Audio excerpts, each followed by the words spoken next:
mes chers élèves, les premières années sciences maths, français arabe et aussi les premières sciences français arabe. Dans cette vidéo, je vais continuer la correction des exercices sur généralité sur les fonctions et je vais corriger spécialement l'exercice 2 d'un contrôle normalisé premier semestre en mathématiques, première année sciences maths. L'exercice 2, il comporte une fonction f définie par f de x égale x sur x carré plus x plus 1. On vous demande de vérifier que le domaine est égal à R. Montrer qu'au pour tout x de R, f de x est supérieur ou égal à moins 1, inférieur ou égal à 1 sur 3. Troisièmement, petit a, soit xy, oui, soit xy appartenant à R au carré, avec x différent de y. Montrer que f de x moins f de y sur x moins y égale à 1 moins xy sur 1 plus x carré plus x plus x carré, un facteur de 1 plus y au carré. Normalement ici, il n'y a pas de petit a. Non.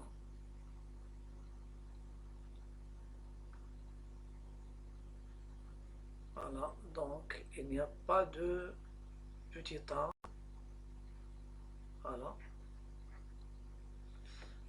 La question petit 4, en déduire les variations de f sur chacun des intervalles, l'intervalle fermé 1 plus l'infini et l'intervalle fermé moins 1, 1. La cinquième question, soit la fonction g définie par g de x égale f de valeur absolue de x, avec f qui était déjà défini au départ. Donnez le domaine de g, montrez que la fonction g est paire, et C, donnez le tableau de variation de G en justifiant votre réponse. Donc, normalement ici, avant de commencer la solution, essayez de bien lire l'exercice, mettre pause, chercher l'exercice et après consulter la correction en détail. Essayez de voir la correction complète. Normalement, pour le domaine de définition ici, il faut que le dénominateur soit non nul. C'est un trinôme. Bien, il faut résoudre l'équation x carré plus x plus 1 égale à 0. Essayez de voir est-ce qu'elle a, il faut montrer qu'elle n'admet pas de solution, c'est-à-dire son discriminant est négatif. Petit 2, montrer que pour tout x de R, il y a un encadrement. f de x, ça veut dire supérieur ou égal à moins 1, minoré par moins 1, majoré par 1 sur 3. Donc ici, on ne veut pas commencer par un encadrement parce que x il est dans R, donc on ne peut pas encadrer. Mais lorsque je dis x, f de x supérieur ou égal à moins 1, ça veut dire utiliser la différence. Montrer que f de x moins 1 est supérieur ou égal à 0. Et pour la deuxième, c'est-à-dire double inégalité.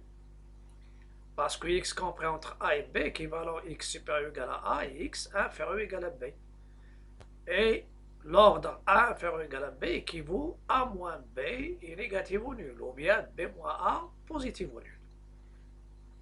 Donc dans ce cas-là, je vais essayer de montrer double inégalité.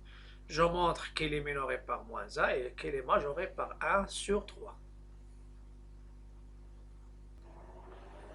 Je vais passer maintenant aux solutions.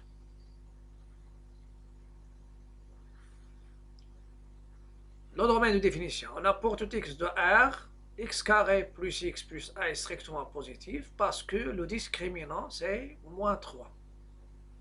Vous avez le discriminant, c'est quoi? Vous avez A c'est 1, B c'est 1, C c'est 1.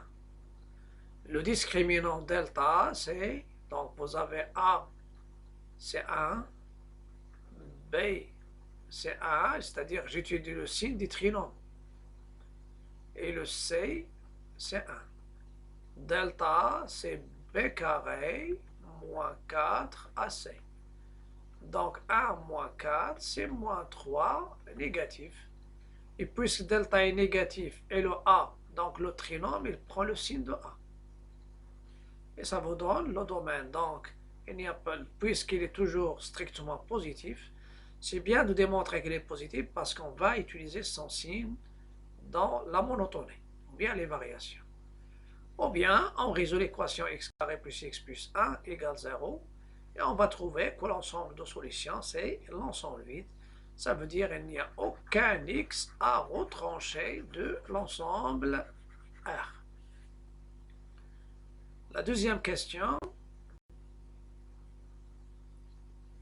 je vais essayer de montrer que f de x est supérieur ou égal à moins 1. Donc, dans ce cas-là, si je veux montrer que a est supérieur ou égal à b, on revient à montrer, ça c'est la définition.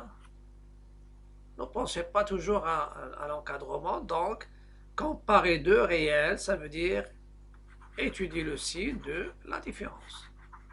Et même comparer deux fonctions revient à étudier le signe de la différence. Soit x appartenant à R, je prends f de x moins 1, ça veut dire plus 1. Il est égal à x sur x carré plus x plus 1, plus 1.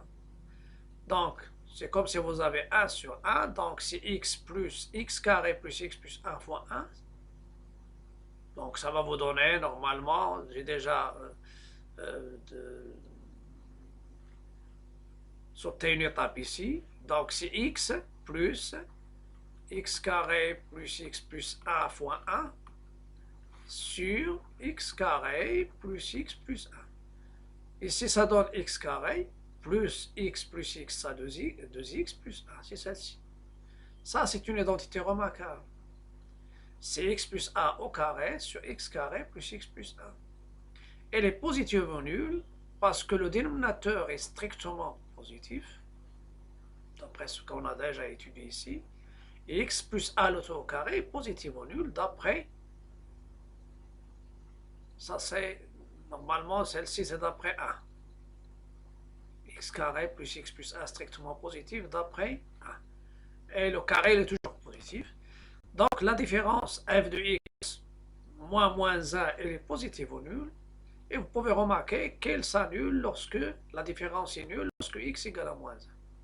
Ça veut dire f de x, il est supérieur ou égal à moins 1, quel que soit x supérieur ou égal à 0. Ça, c'est un minimum.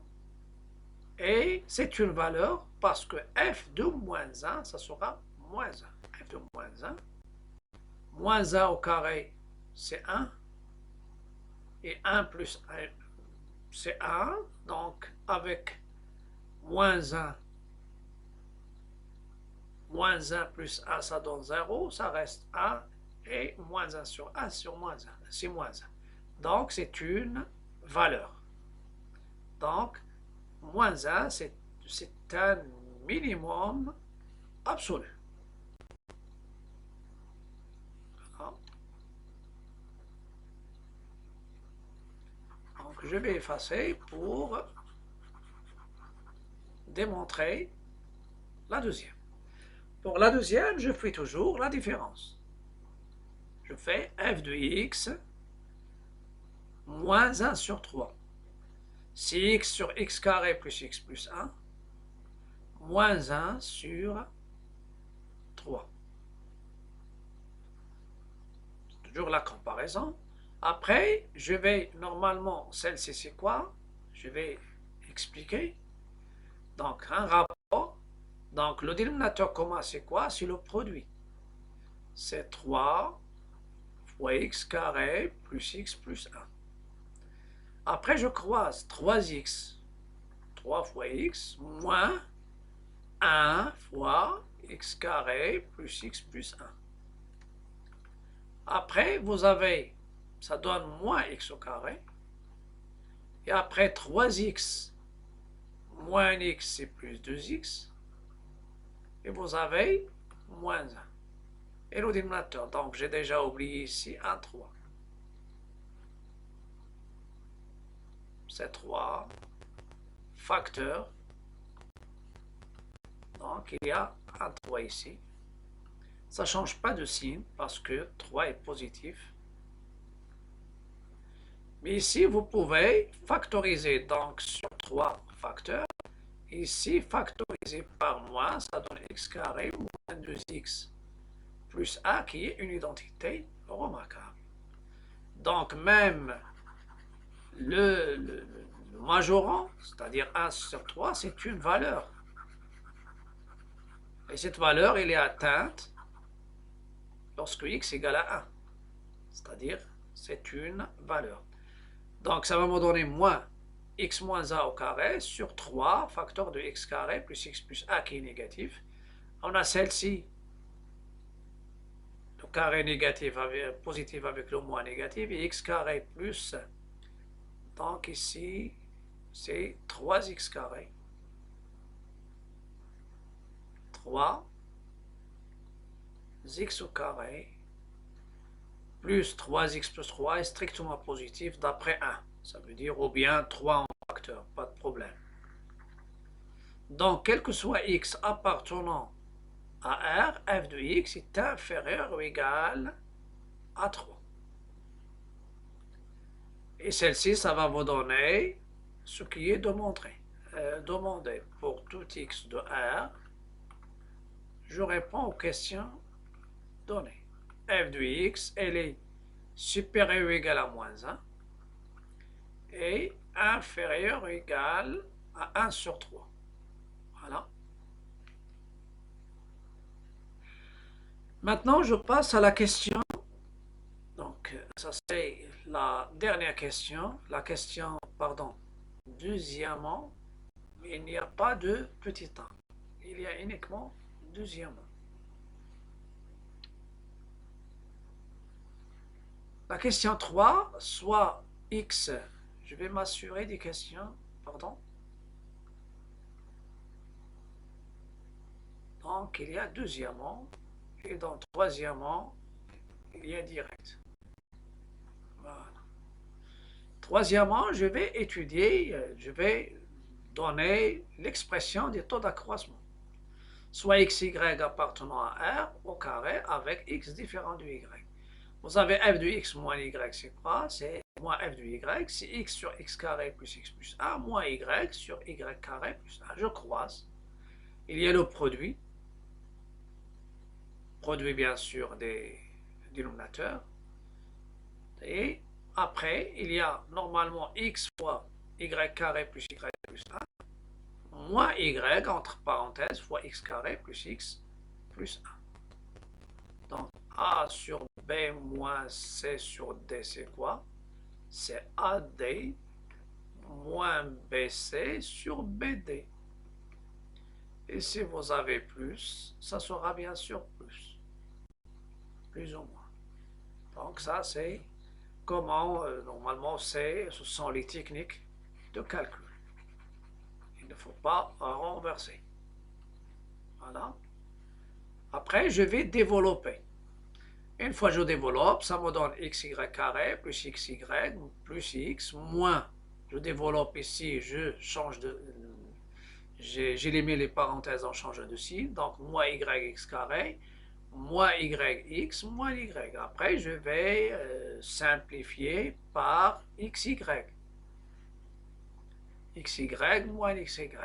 Après, je vais regrouper les termes de même nature. C'est-à-dire x, y carré, moins y, x carré, et je factorise par un facteur commun qui est xy. Ça reste y moins x. Et je mets entre parenthèses x moins y. Et mon but, c'est quoi? Toujours, c'est de factoriser par x moins y. Et ce qui est entre parenthèses, ça sera le taux d'accroissement demandé. Donc, ça donne xy facteur de y moins x plus x moins y sur le produit, y moins x, c'est l'opposé de x moins y. Lorsque je vais factoriser, ça va donner ici, ça reste 1 moins, c'est moins xy, plus 1 sur le produit.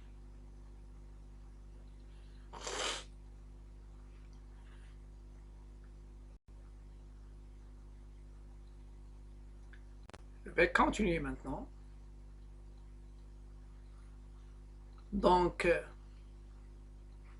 je passe maintenant au taux d'accroissement. Une fois que j'ai factorisé, je vais revenir à une petite remarque. Y moins x, c'est moins x moins y. J'ai pris f de x moins f de y, donc il est factorisable par x moins y. Si je fais f de a moins f de b, c'est factorisable par a moins b. Si je fais f de y moins f de x, tu dois factoriser par y moins x. Donc une fois j'ai trouvé bien sûr la factorisation par x moins y, je passe à f de x moins f de y. Je peux en déduire directement f de x moins f de y divisé par x moins y, ça nous donne l'auto, ou bien je fais comme ça, et après je simplifie, donc x moins y sur moins xy plus a sur ce produit fois 1 sur x moins y, et ça va nous donner le taux d'accroissement demandé, c'est 1 moins xy sur x carré plus x plus a facteur de y carré plus y plus a. Donc ça c'est le taux demandé par l'exercice. Et je vais étudier son signe sur deux intervalles. Voilà. Maintenant, quatrièmement, ils ont demandé les variations. Variation, normalement, s'il y a la stricte monotonie sur un intervalle, on dit monotone, mais c'est la monotonie, ça change sur un intervalle, on dit variation. On commence par 0,1. Sur 0,1, vous avez x entre 0 et 1, y entre 0 et 1. Il faut faire attention ici. Surtout, l'encadrement, ça demande nombre positif. C'est un encadrement positif. Donc, si vous avez x entre a et b, y entre c et d, il faut que les encadrements soient positifs. Ça, c'est c. Donc, dans ce cas-là, je peux en déduire que xy est encadré entre AC et BD. Sinon, il faut, ça c'est une règle. Donc, x, je prends sur 0,1, x il est entre 0 et 1, y entre 0 et 1, donc le produit xy, une implication entre 0 et 1, et dans ce cas-là, le plus grand c'est quoi? Je peux multiplier par moins x, ça donne moins x, par moins xy entre moins 1 et 0, et j'ajoute 1, et je vais trouver 1 moins xy, il est positif ou nul. Et je sais que x carré plus x plus 1, il est positif strict, le déterminant toujours négatif, donc le produit il est positif, et ça me donne le taux positif, donc ma fonction f, elle est croissante sur l'intervalle 0, 1. Et maintenant, je passe à l'autre intervalle. Sur l'intervalle moins 1, moins 1, 0. La même chose, mais il faut faire attention ici. Vous avez x entre moins 1 et 0, y entre moins 1 et 0. Pour utiliser la propriété de l'encadrement des nombres positifs, c'est-à-dire les inégalités positives, pour la multiplication, pour le rapport, il faut aussi positif, l'inverse. Donc je vais multiplier, donc moins x il est entre 0 et 1, moins y entre 0 et 1, et je multiplie ces deux inégalités. Moins avec moins ça donne plus, 0 fois 0 c'est 0, 1, et ça me donne 1 moins xy, il est positif ou nul. Donc il est aussi positif ou nul. Et puisque le produit est positif, alors ma fonction ou bien le taux d'accroissement, il est positif ou nul, donc ma fonction, il est croissante sur l'intervalle moins 1, 0. Mais maintenant, je vais donner une deuxième méthode. Donc, vous pouvez remarquer que la fonction, il est croissante sur moins 1, 0 et croissante sur 0, 1. Donc, il est croissante sur l'intervalle moins 1, 0. Donc, je vais utiliser deuxième méthode, c'est-à-dire sans séparer les positifs ou négatifs. Soit x entre moins 1, 1, y entre moins 1 et 1. Donc, valeur absolue, j'utilise la valeur absolue. Valeur absolue de x, elle est inférieure ou égale à 1. Et valeur absolue du y, c'est aussi inférieur ou égal à 1. Et puisque la valeur absolue est toujours positive, donc ceci nous donne, je peux utiliser le produit, l'encadrement avec les valeurs absolues. valeur absolue de x fois valeur absolue de y, il est entre 0 et 1, et je sais que la valeur absolue du produit, c'est le produit de valeur absolue, entre 0 et 1, et ça va me donner xy, il est entre moins 1 et 1, et celle-ci nous donne, vous avez xy il est inférieur ou égal à 1, donc 1 moins xy, il est positif ou nul. Positif ou nul. Donc, et ceci nous donne le taux d'accroissement, il est supérieur ou égal à 0, d'où f croissante sur l'intervalle moins 1, 1. Voilà, ça c'est une méthode, c'est-à-dire au lieu de faire les deux, donc je peux, ici vous pouvez multiplier par moins, ça donne moins xy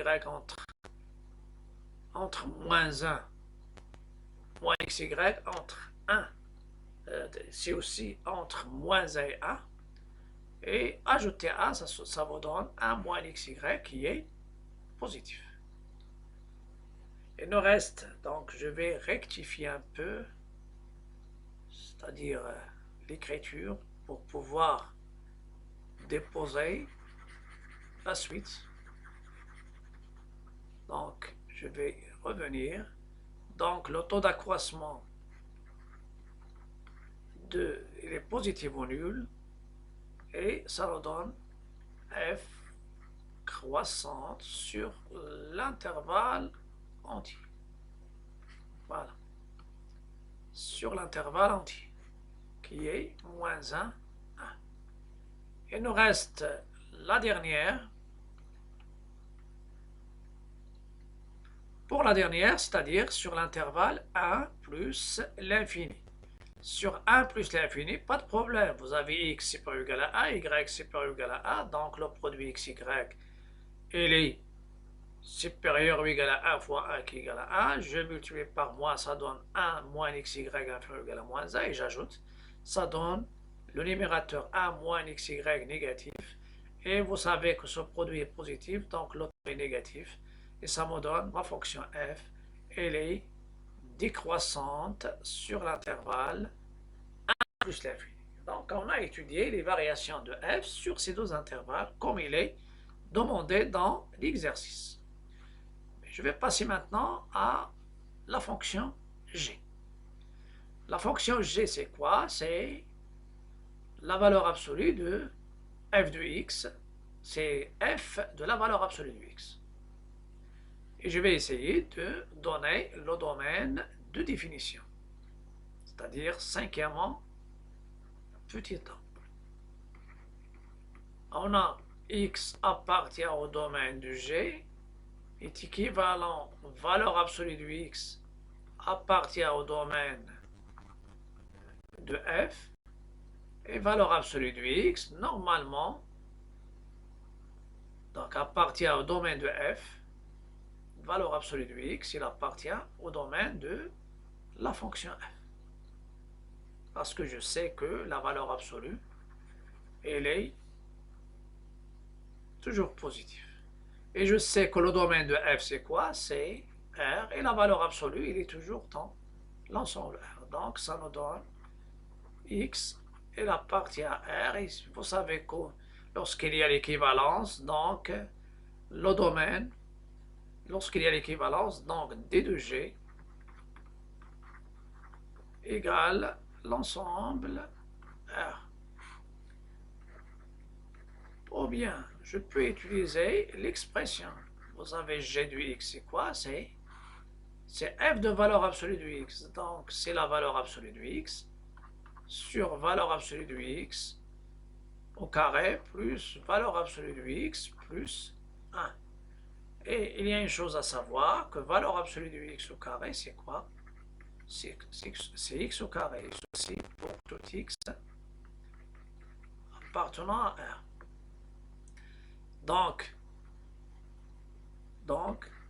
bien d'où x appartient à D de G est équivalent valeur absolue de x plus valeur absolue de x au carré plus valeur absolue de x plus 1 est différent de 0.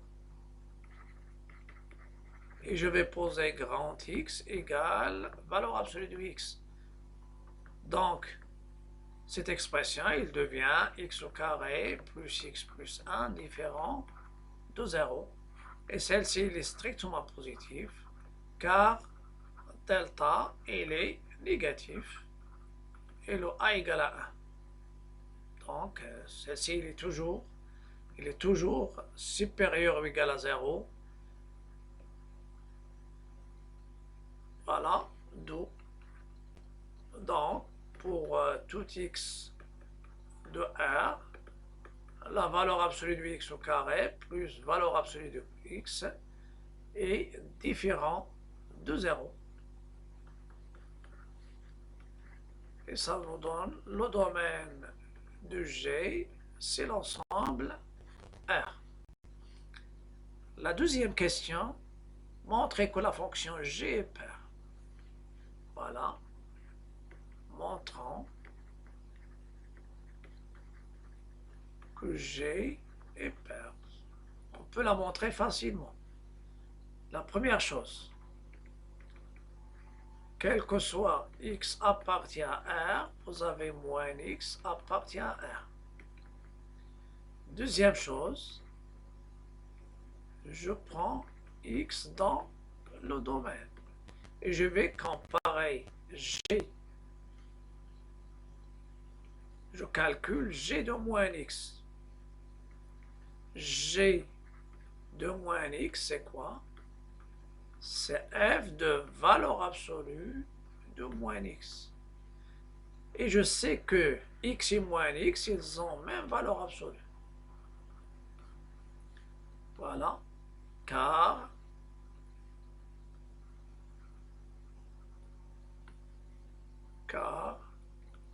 quel que soit x appartenant à R, valeur absolue de moins x, elle est égale à valeur absolue de x. Deux nombres opposés, ils ont même valeur absolue. Quel que soit x appartenant à R, valeur absolue de moins x égale, c'est une propriété des valeurs absolues. D'où G de moins x égale G de x. Et ceci implique G est paire. Voilà. G, il est paire. Après, comment je vais étudier la parité de G? La parité de G, est-ce que je vais à nouveau prendre l'expression de G telle qu'elle est? Valeur absolue de x au carré, vous savez que valeur absolue de x au carré, c'est x au carré. X carré plus valeur absolue de x plus 1. C'est-à-dire essayer de refaire tout ce qu'on a fait dans la question 2. Mais vous pouvez remarquer que G, il est défini en fonction de f. Donc dans ce cas-là, je vais essayer de déduire le tableau de variation de G en se basant sur les variations de ma fonction f.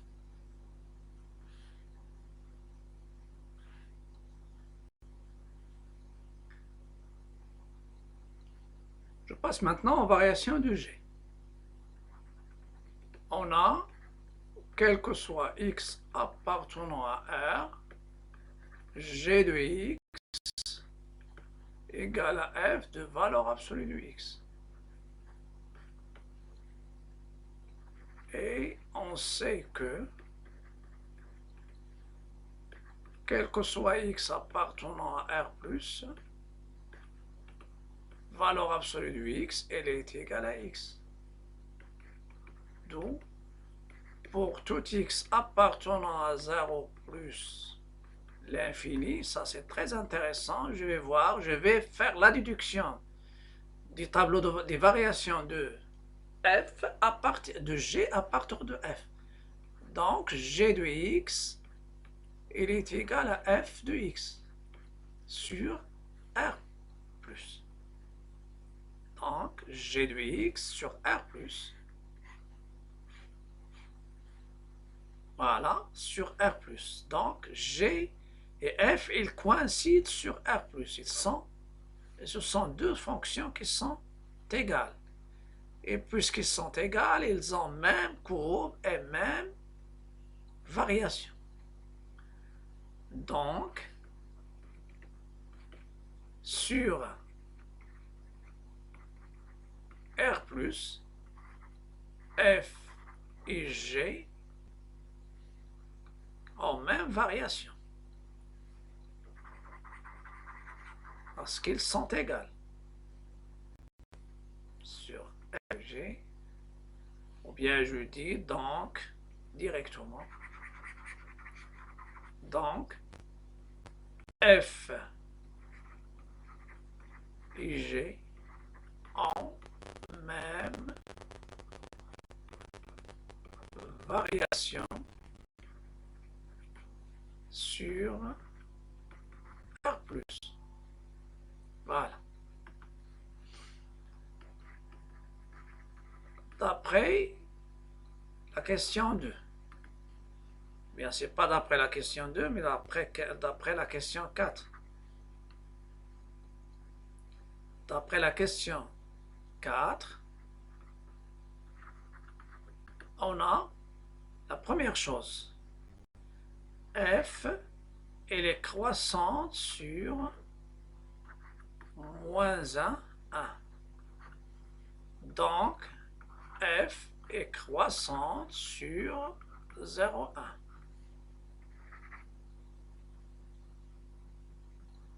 Donc, est croissante dans 0, 1. Voilà. Et puisque F et G, ils ont même variation, donc sur 0,1, F est croissante, et ceci implique G croissante sur 0,1. Voilà, ça c'est la première. G est croissante sur 0,1. Sur l'intervalle, parce que R plus, c'est quoi? R plus, vous avez R plus, c'est ça R plus. R plus, je vais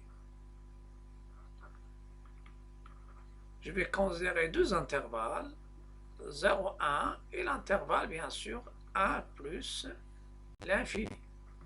Vous avez aussi F, elle est décroissante sur 1 plus l'infini. Donc, G est décroissant sur 1 plus l'infini. Donc maintenant, j'ai la fonction G. La fonction G, elle est paire, et j'ai une variation sur deux intervalles qui forment R+. C'est l'intervalle 0,1 et l'intervalle 1 plus l'infini.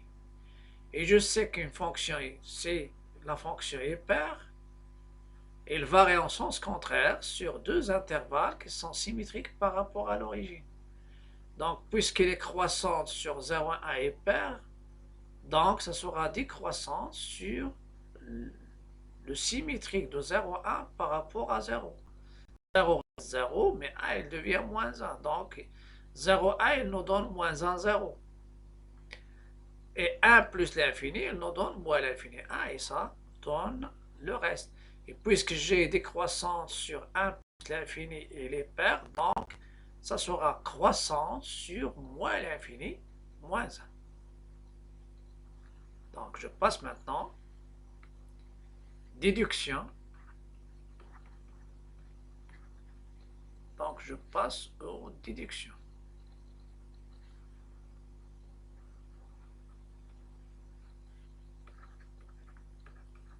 Des variations de G sur R-. Donc déjà, la première, on sait que G est pair. On sait que G est pair. Voilà. Donc, la première, G croissante sur 0,1 implique G décroissante sur le symétrique. Décroissante sur l'intervalle qui est symétrique de 0 à 1 par rapport à 0. C'est moins 1, 0. G décroissante sur 1 plus l'infini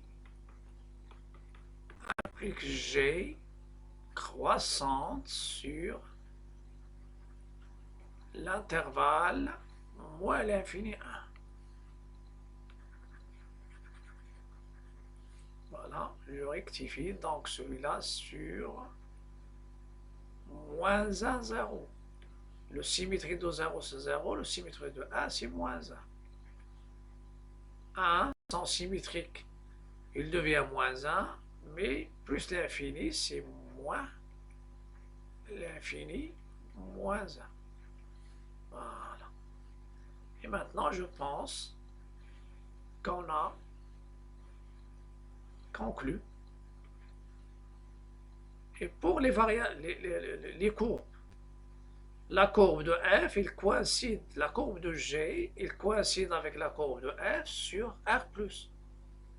Et sur R-, la courbe de g, ça sera le symétrique. C'est le symétrique de la courbe sur R. Puisqu'il est pair, donc sa courbe il est symétrique par rapport à l'axe des ordonnées. Une fois que je trace donc je prends la partie de la courbe de f sur R+, et je vais la nommer, c'est la courbe de G, d'une autre couleur, et je prends son symétrique par rapport à l'axe des ordonnées. Donc je vais donner maintenant le tableau de variation de G sur son domaine entier X, G de X ou bien variation de G. J'ai déjà 0, 1, plus l'infini. Maintenant, il y a moins 1.